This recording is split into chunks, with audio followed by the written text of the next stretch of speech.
All right, we're here with HunterGirl. I guess me, Mike. So we had these smellings. You just saw me freak out. Oh my gosh. I was like, are you dying? What's going on? I did not. So we were doing a bit on the show with smelling salts. And smelling salts, it's kind of an ammonia thing. I see trainers use them on athletes when they get like their bell rung playing football. Yeah. And so I bought some off Amazon. And they're not bad for you, but we had never used them. And I thought that, I guess all the smell was gone. So does the smell ever leave? I don't know. And that's what I thought. So I thought it had weakened. So I took a big smell and it's tough. You want to smell? You don't smell hard. I'm kind of intrigued and kind of terrified. I feel like this is the start of a horror movie.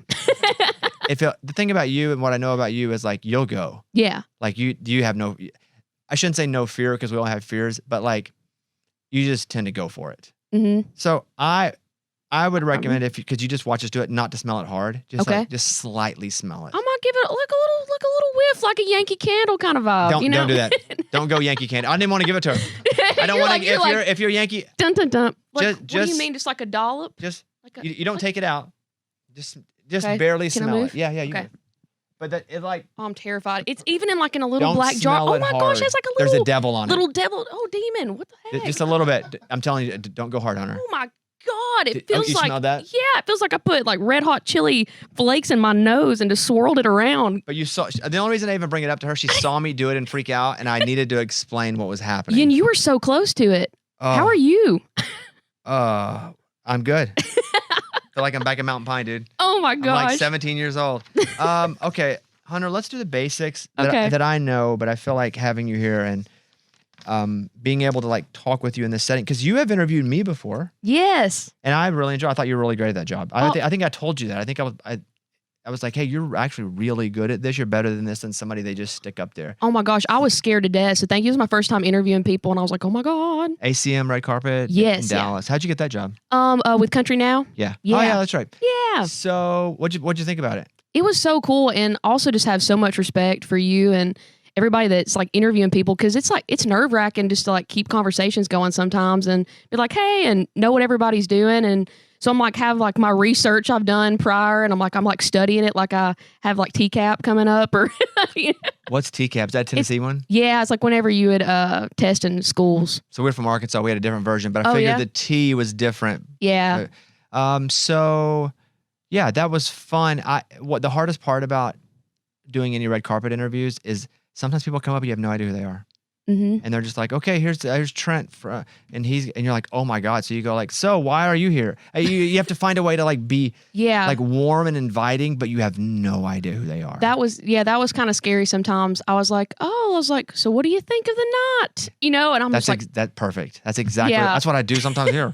I'm like, so HunterGirl, how about that guitar string? How about them Yankees? So, okay, from the start, you grew up in Tennessee. Yes, yeah.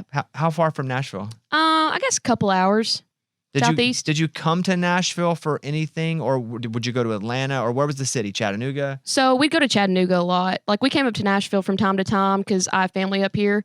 So for holidays, we'd come up here sometimes, but I just always wanted to be here. If there was a concert, though, would it be in Chattanooga if you were going to go to a show? Where would a concert be? I would say we'd come to Nashville for a concert, and then like shopping and stuff, we'd go to Chattanooga. Okay. Was Chattanooga, I'm from a small town, so we had Going to Town. Yes. Did you have Going to Town? I did have Going to Town. Where was town? It was like Tullahoma area, and so it was like, we got to go to the grocery store because Walmart was ours. Walmart, that's where town started. Walmart was like a whole trip. It was like an hour and a half endeavor. We'd go through every aisle, and Mom would peruse. And what was your hometown? How many people? What's there? It's right now. It's near Tim's Ford Lake, and so we had like a Walmart. We had like 3 Mexican restaurants and a Sonic. You had 3 Mexican restaurants? Yeah, there was. Yeah, what a battle that is. I know. I was like, how many people can we get in the county and all the Mexican restaurants? Not a single Chinese restaurant, but 3 Mexican restaurants. Well, we did recently get a Chinese restaurant and a Dairy Queen. How big is the town population-wise? Do you have any idea? I would say I have no idea. Yeah. I know that I was like related to everybody. But that's just because we're from the South more so than it is. Yeah, like Ken. Yeah, that's what I say to my show. I'm like, yeah, Ken, and they're like, what does kin mean? I'm like, sorry, we're related. Yes. But that's a term. Yeah, it really is. Which means it's like kinfolk. Mm-hmm. I'm trying to root that. So kinfolk, though, what would kin be rooted? Why would we say kin? Because all of this is so natural. I've never thought about why it exists. What would kin be? If it's, I guess like kinfolk, and that they just wanted to make it shorter. But I wonder where kinfolk even came from. I'm gonna look that up. I don't know. So you moved to Nashville when? 2016 is when I graduated high school. So moved right here. Yeah, right after I graduated, I was like, "See ya, love y'all." Were you a high school music kid?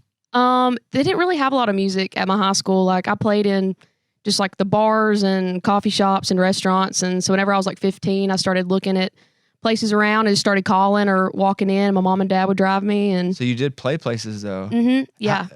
Why did you get your first guitar? How old were you? And why did you want one? I was, I guess 14 is when I started playing. I'd had the guitar for a while, and I just wanted to be able to put the songs that I heard in my head onto an instrument. Like I played bass first.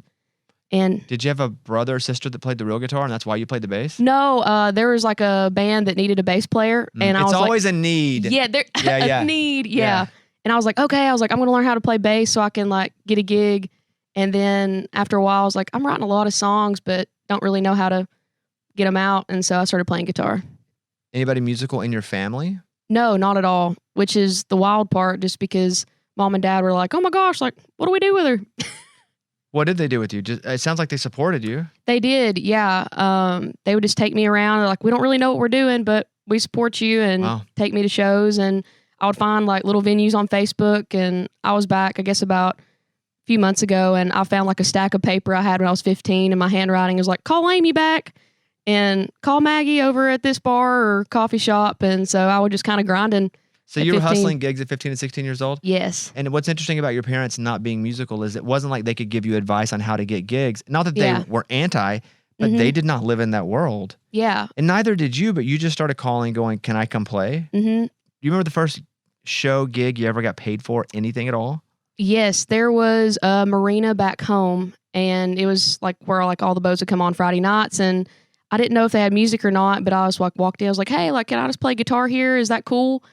And they're like, yeah. And so I was like, and if you like it, like, you know, like let me, like I'll come back. And they did, and they were like, okay, cool. And it was like people stayed, and they're like, okay, we'll pay you $100. And I was like, okay. I was like, wow. I was like, oh my God, I'm freaking rich. Yeah, exactly. I like walked in front of mom and dad. I was like, oh, sorry.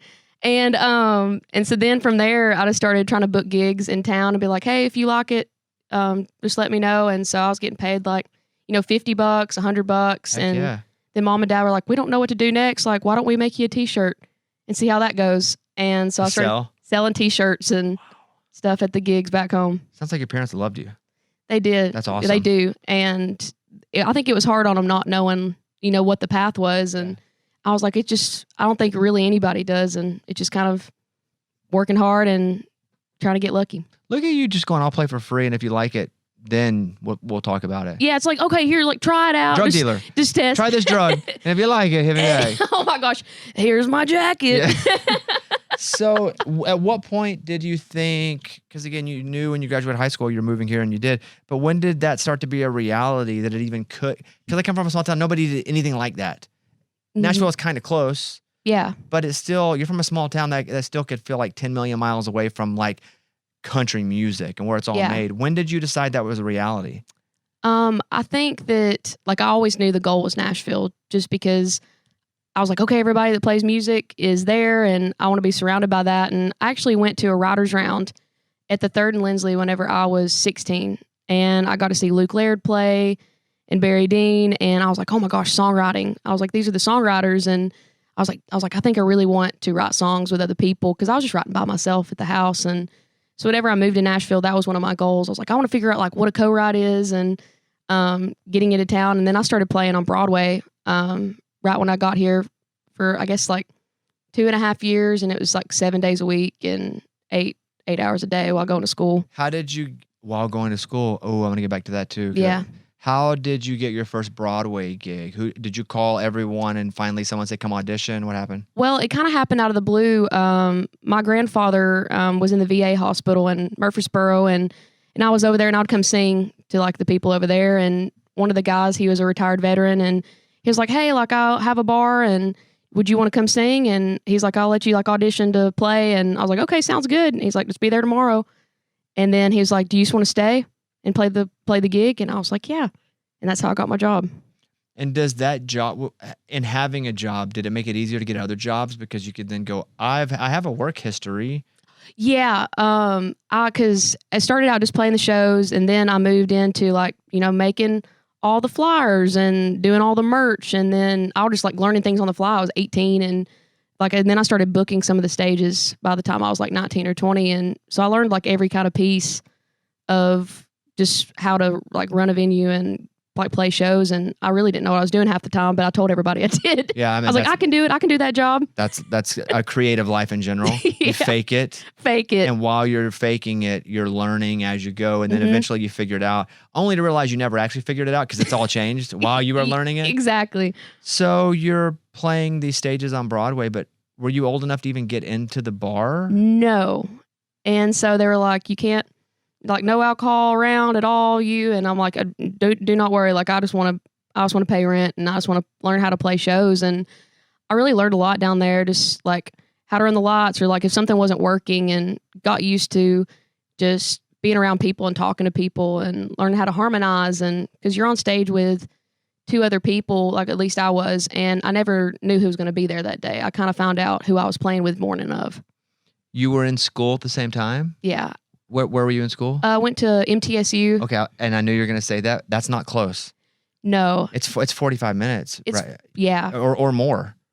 I mean, Yeah. every time I've driven out there, the roads they're not interstates. No, and Old Fort Parkway's wild, but yeah, so I would set my schedule. So I started like classes around like 7 or 8, and then I get done at around like 1, and then I would go drive to play and do 2 o'clock till usually about 10, or sometimes I would like pick up other people's shifts, and so I was doing like doubles most days. Were you making tips? Mm-hmm. Like mostly it was tips, all tips? Yeah, pretty much. I was getting paid like $40 to play, and then it was like you still had to pay for parking, which is like $15-$20, and so everything I was making was off of tips. At what point, because you said you played a couple of years on Broadway, at what point do you start to, I don't want to say question yourself, but question the situation? Yeah. And go, man, it's been a couple of years, I'm still here. Mm-hmm. When does that start to seep in? I think it started seeping in, I would say by year, like probably year 2, I think, just because in the beginning I was like, okay, I need to learn how to entertain, and I just kept learning things along the way, and I was like, I think I want to like really dive back into songwriting a little more, because I didn't have a lot of time between working and school, and so then I started writing with people again, and kind of using that part of my brain less than the like just entertaining people part. How far did you get in school? I graduated in this. That's awesome. 2020. It's crazy. It's awesome that you graduated, and I don't think college is for everybody. Yeah. But the fact that you did both and still graduated, was that a priority to your parents? It was like it mattered a lot to my parents, but I think for me too, just because I was like, I just want to graduate, and I learned a lot being at MTSU, and just my professors have been in like the music industry and gave really good advice. I still talk to them now, and so whenever I graduated, I was like, should I go to school? Should I not? And obviously, mom and dad were kind of pushing me, and I'm so glad that I did, though. Yeah, that's awesome. I mean, I went to school the full time every time I worked and it was really hard because I lived an hour away from school. Oh, it's the same thing. It's not. Yeah.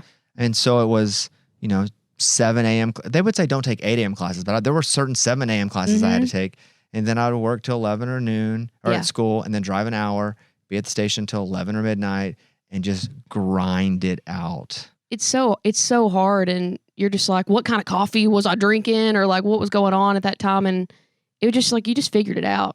I think. And it was also like I think to me too, I would get so tired. I think it killed my creativity a lot of times. Yeah, but I felt like it was a necessity that if I could just get through it, I would be so much happier, because I had no one in my family had ever graduated high school, much less college. Mm-hmm. So it was so important to me to finish college. And there would be times where I would be exhausted, much like what you're talking about. You would be exhausted, but I would just have to get myself through going, when it's over, I am going to be so happy that I did all of this. And it sounds like you are.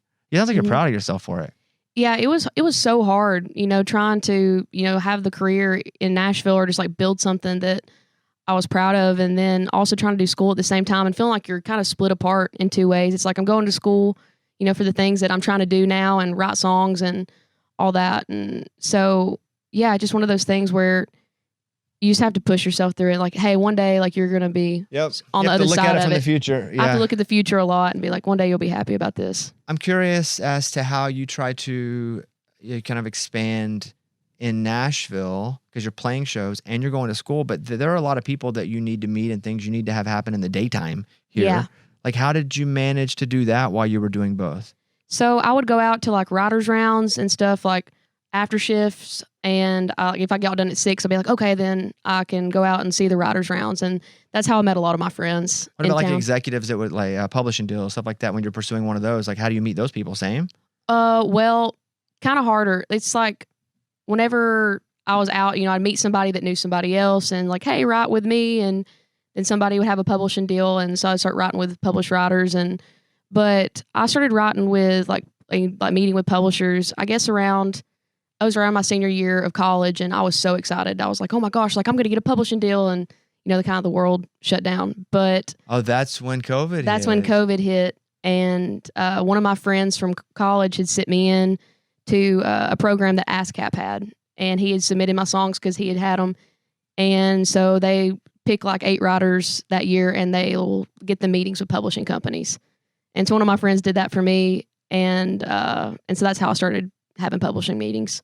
Did you land a publishing deal? No, I didn't. Because 2020, it was a few months later, and I was having all these meetings, and then we had to all go back home.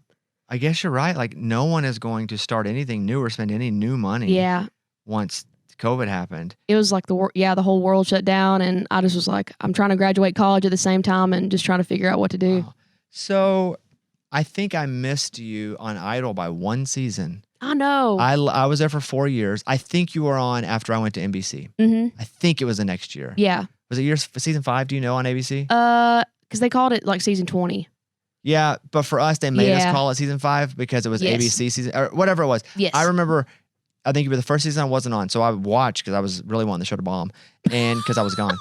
And you're awesome. Oh, thank you. And that experience, like being in it, because I was every episode for 4 years. Like I was there working with every contestant, and it was really something at first. It was very fulfilling to me, and then it just became a TV show. Yeah. But it's way different than it used to be. Meaning, like you're not bound to anything. Mm-hmm. I don't know if you are. But they almost can't convince people to come on the show if they're like, we own you after. Like, who would go on anything at that point? Yeah, for sure. Why Idol? Like, what happened? What was that process? So, kind of what was happening during that time, it was, I guess, 20. We're doing like the Zoom. Zoom was still like really prevalent.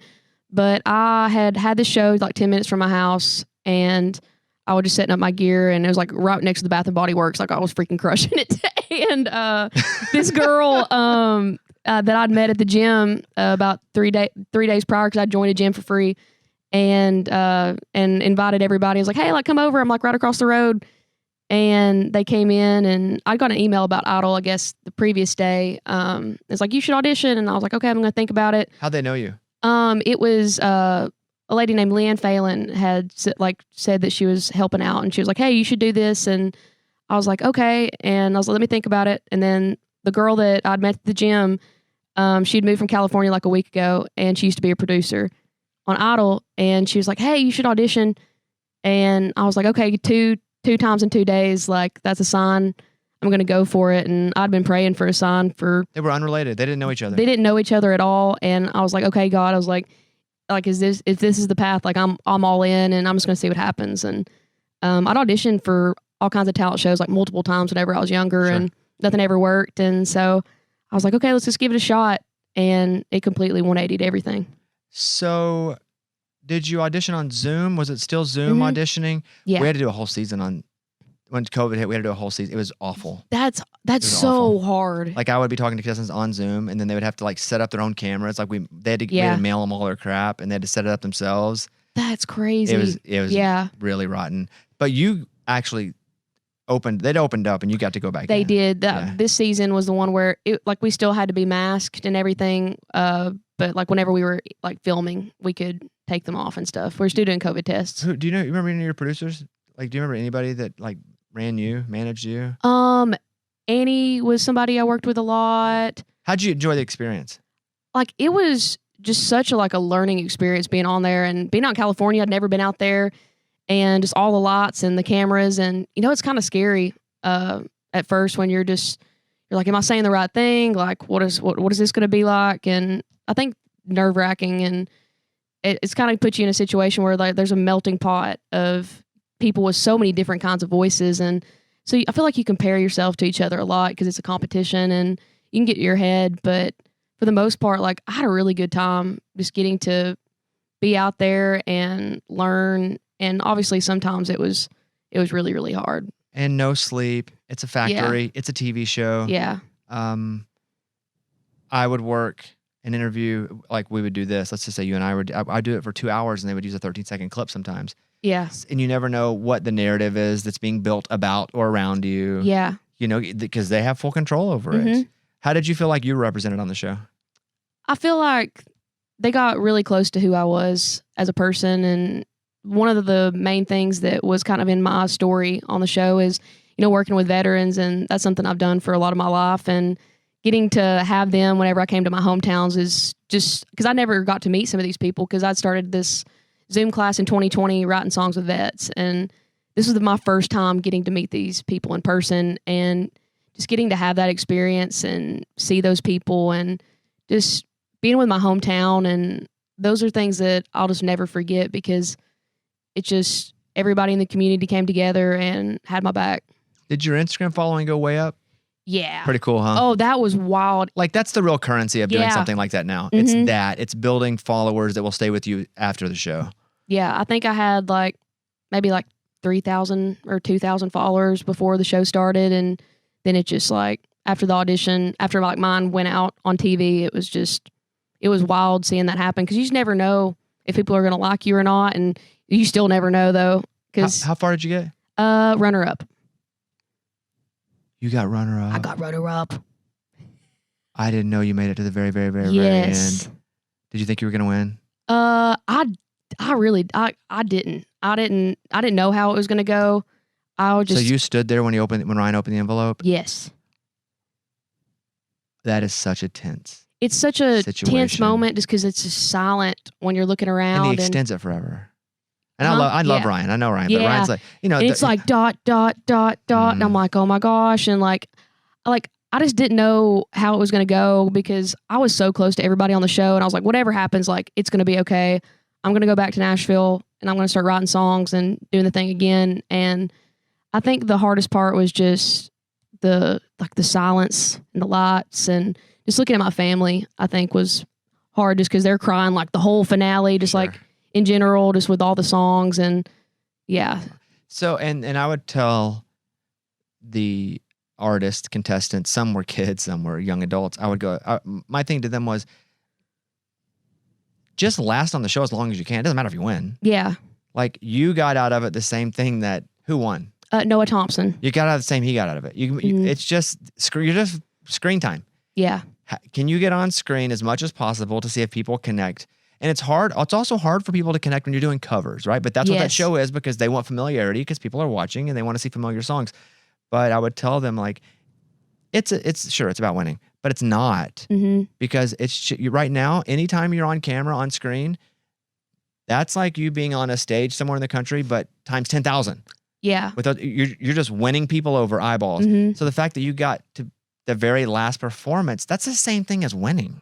Yeah, I felt good about just because I was really excited because they let me play 2 originals while I was on there, and that's awesome. They encouraged me to do one of them because I'd sent it in a cover that week, and then to send in a song. I was like, hey, what do y'all think of this? They're like, hey, do you want to play it? And I was like, yeah. So they let me play a few originals while I was on the show, which was really cool. What was your favorite cover to play? Oh, I think "Girl Crush" by Little Big Town. I'd stayed up all night, trying to get the arrangement right because we'd changed it so many times, and I didn't sleep before that performance. I was happy with how it went afterwards, but I was about to cry my eyes out. Did you ever get sick during the weeks? I just kept drinking a lot of water. I did feel bad a lot. I think everybody at some point has to deal with some sort of illness or being run down, Definitely. Which drops your immune system. So then you get sick. So at some point, and I would just be like, don't even tell people, just suck it up. And you feel a lot worse than you sound. Generally, when people would perform sick, but everybody's so worried, but they'd be like, well, I'm sick. I'm like, don't even say it. Just go out and do your best because it's going to seem like you're making an excuse. Yeah. But everybody gets sick on that show. Yeah. Because they just run you. It's like boot camp for music. It really is. What do you do when it's over? Like, what's the first thing when you finally get to come back? It was wild because I flew home on my birthday.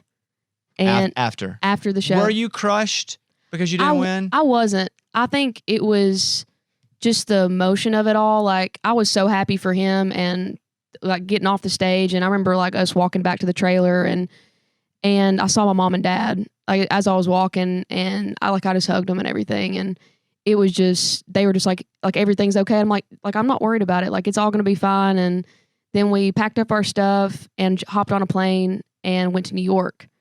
And that was my first time in New York City. What were you doing in New York? Press? We're doing press.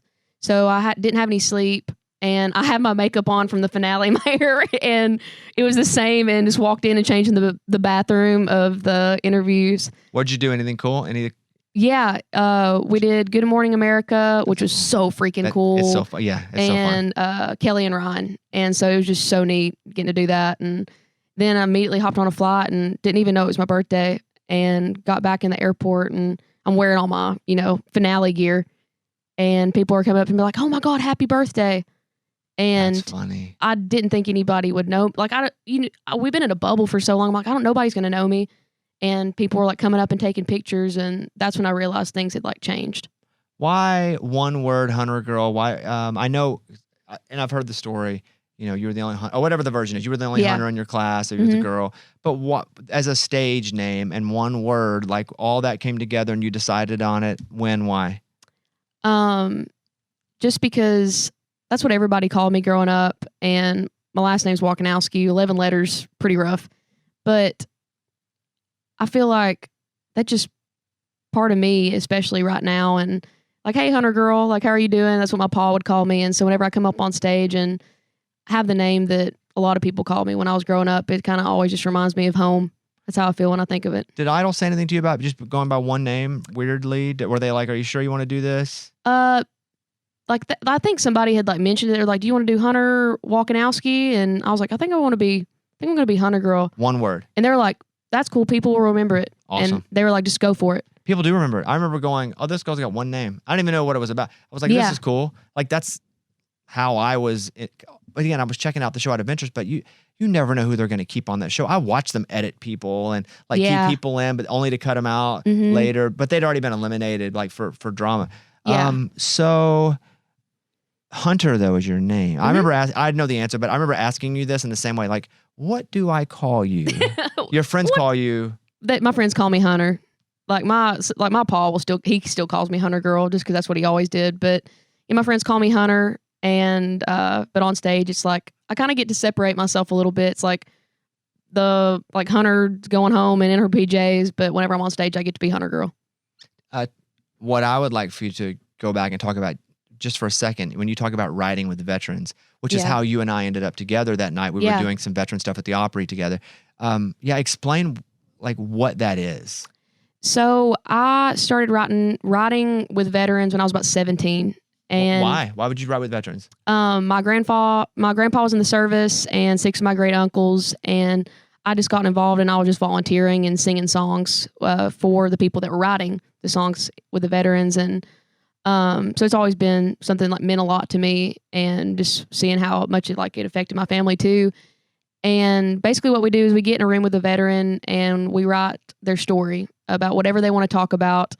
Whether it's like something in the service or somebody they miss or anything. And it's kind of therapeutic in a way for them to get to tell their story. And honestly, like whenever I've been in that room, it's like, I'm lucky enough to write a song every day, but this is their first time that they get to feel that, whatever. Like, it just makes me remember just how good songwriting is for the soul. And I've written with Gold Star kids and Gold Star families. And so I've been doing that consistently since I was about 17. And still do it. Mm-hmm. That's super cool. I had one a few weeks ago. Really? Yeah. When you finish Idol in that version, that season, and you come back here, how do you get restarted? And are there people now that are actually going to take your calls that didn't before you left? Yeah. So I got back into town, and I wasn't guaranteed a deal or anything. I was like, I don't really know what's going to happen. And I was I was living with my grandma before I got on the show, and so I was like, okay, I need a place to live. Like I went back home with my family for a while, and I was like, but I got to get back because I already had people wanting to write on that Monday, and I was like, so I went home that weekend, saw my family. I was like, I need to get an apartment. I'm gonna stay with grandma for a little bit, and I need to write songs because I was like, I need to put music out, and so I started writing songs on like 2 days later. And just hit the ground running. And then I got a call because I had a booking agent. That's the booking agent had picked me up. And so they called and they were like, hey, do you have a band? And I was like, yeah, of course I have a band. Like, because they were like, we have a show like next week. And I did not have a band. And so I started calling my friends. I was like, can you be in my band, please? And so I just kind of just bootstrapping everything. And later on that year, I ended up getting signed to Broken Bow and BMG for publishing, and which is the place that I wanted to be since I got to town. That's really cool. Yeah. Tennessee Girl, 6 songs. 6 songs, right? Yeah, I think so. Yeah, I think so too. I'm pretty sure too. I'm pretty sure it's 6 songs. It's an EP. So is this just, because I think it came out this summer. Yes. But is this going to be a part of a larger project, or are you working on something new now? I think it'll be something new now. This was kind of my first, like, I would say body of work since Idol. And I really wanted to take my time. Like I put out a few singles, but I wanted to figure out like who I was after the show and get to kind of explore that more and what I wanted my sound to be at that point. And I think now working on new music, and I've been back and writing songs and getting to use my creative brain since my touring is kind of coming to an end at the end of the year. It's so hard to use touring brain and creative brain at the same time. Oh, it's so hard. And I people tried. that can do it, I'm like, wow, good for you. Yeah. Like if I was like writing a book or even writing funny, it was hard for me to do one really well if I was trying to do the other well. Mm-hmm. Environment that doesn't feel good, not comfortable. So that's cool. You're back and you're now focused on writing. Who was give me the coolest show you did this year? We'll end with this. Of all the cool shows you got to do, coolest shows. I think the coolest show that I got to do was in Guilford, New Hampshire with the Luke Bryan tour. And that was like the coolest thing that I've ever gotten to be a part of in my life. Like his team is so awesome and he's obviously incredible. And my family got to come up and they got to see that. And they got to talk to Luke and got to hang out with the band and got to sit side stage and just letting them like get to be a part of that after all the work they'd done was really cool. Yeah, Luke is A+. Yeah. In every way. He rocks. Like, and the food was incredible, Luke. Good catering? Oh my God, the catering was so good. I was tired of eating gas station jerky and the chips. And I was like, oh my God, there's like tomato soup here. That is a delicacy to people. That's all I need. That is it. Yeah. You guys follow HunterGirl music. Check out Tennessee Girl. Anything on when's anything new coming out? You know, there doesn't have to be a date, but what are you hoping for? ... Yeah. But I would hope by like start of next year. Cool. I'd say. Well, thank you for the time. Thank you. Yeah, you're just generally good at this type thing. Oh, thank you. I just like talking. I never shut up, I think. And that's a big part of it. I mean, it really is. But also, you have something to say when you do it. Like I remember telling you, like, hey, you're really good at this, the red carpet. Like I think, you know, you're really good. You're a really good singer. I have no idea how good of a songwriter you are because I never sat in a room with you. I'm sure you're fine or good or great or terrible. I don't know that part, but I can tell you you're a great singer and you're really good at this. Oh, thank you. So like, do this too. I would love to. Yeah, do this somehow. Like, be a person. Because you have a really magnetic personality. You're really warm and likable. Thank you. Yeah, and you speak with a bit of authority on yourself, where it feels like you're confident, but not cocky or fake confident, which means you're extremely insecure. I just evaluated your whole. But I know you psychologically evaluating me. You have in whatever you want to do, you have a really, really bright future ahead. Thank you. So congratulations on the music part. You're really good at this part, which is annoying to me because it took me forever to be good. And I'm sure I'll see you soon. Yeah, I'd love that. Thank you so much. Hunter, and good to see you. Also, thank you for that book because I read it. Wait, what? The Fail Until You Don't. You read that book? Yeah, I read the book. Why? Because like I'd watch like all y'all's videos. You really read that? I read the book. Yeah, I guess that's like the biggest compliment years ago you now. Could possibly give but me. No, thank you. Wow. I appreciate it. Thanks. Helped me through some rough stuff. If you're lying, who cares? Don't tell me you're not. I pinky promise I wouldn't lie. That's awesome. I wouldn't do it just to do it. Well, and I wasn't complimenting you because I knew that either. No. But you're awesome, and I'm sure I will see you soon at HunterGirl Music. And until the new stuff comes out, check out Tennessee Girl, and that'll do it. Thanks, Hunter. Thank you.